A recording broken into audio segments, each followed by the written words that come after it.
14 years ago, Arnold Schwarzenegger had an announcement. And one of my Hummers has been turned into a hydrogen Hummer, and that, of course, emits no greenhouse gases at all. His Humvee was going green. It wasn't just Schwarzenegger's Humvee. 3 years earlier, he had unveiled plans for California's so-called Hydrogen Highway, a network of fueling stations he dreamed would lure masses of Americans into hydrogen vehicles, the newest climate change solution of 2004. The metaphorical highway was supposed to stretch from coast to coast, but 17 years later, it has yet to make it past the state line.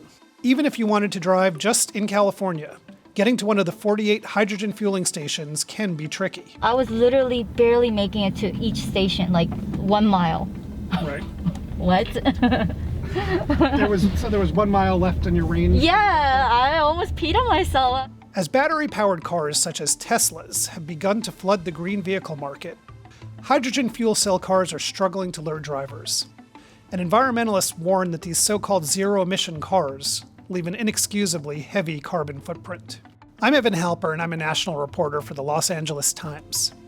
In this new series, The United States of California, I'm looking at the impact of California's agenda on the rest of the country.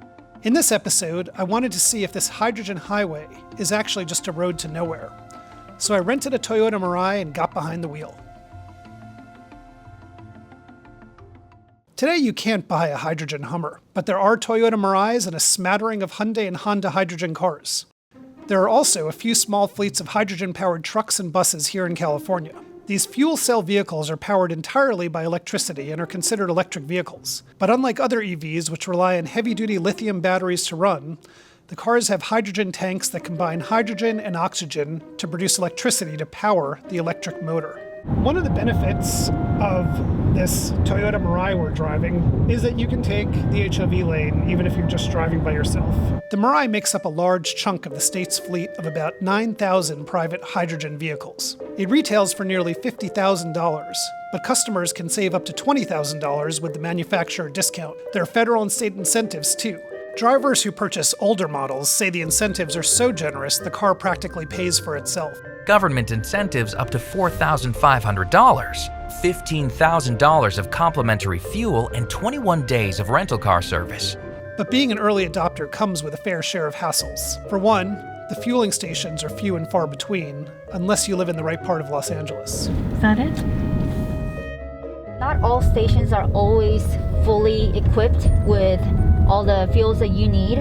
Sometimes you have like 3 cars waiting behind you because there isn't enough fuel.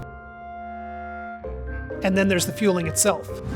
This driver has finished fueling her vehicle with one of these new pumps that are supposed to be super easy to use. We're going to try to help her get this off of her vehicle. You really got to know what you're doing. How's it going there? It's not going well. There's also the cost. This fuel is a lot more expensive than gasoline. So I'm going to say it's about $16 to go 50 miles. That is expensive.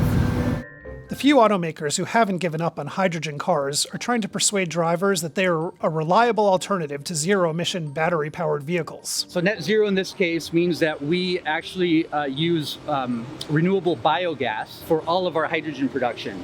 And we actually use renewable biogas that has a net negative carbon impact because we're capturing methane that would actually be otherwise be released into the atmosphere and create, global warming. It's a greenhouse gas.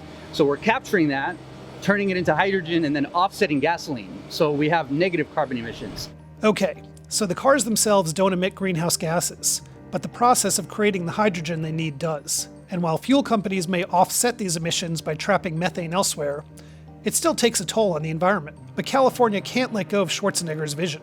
State officials say the hydrogen experiment is merely experiencing the growing pains of every transportation innovation California pushed into the mainstream. The car drives beautifully. It feels kind of like it's quiet, like a Prius is, but it has great pickup. It's a very smooth ride.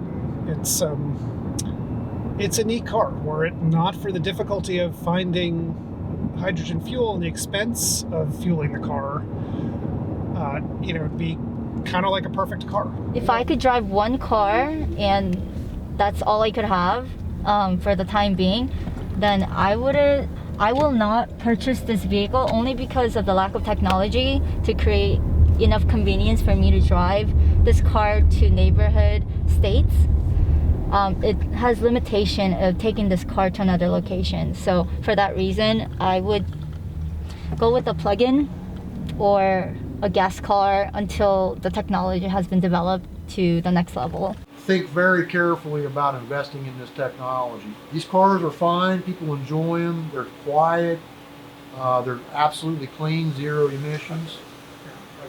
But if you don't live near a fueling station, forget it. The California Energy Commission has greenlit another $169 million for fueling stations.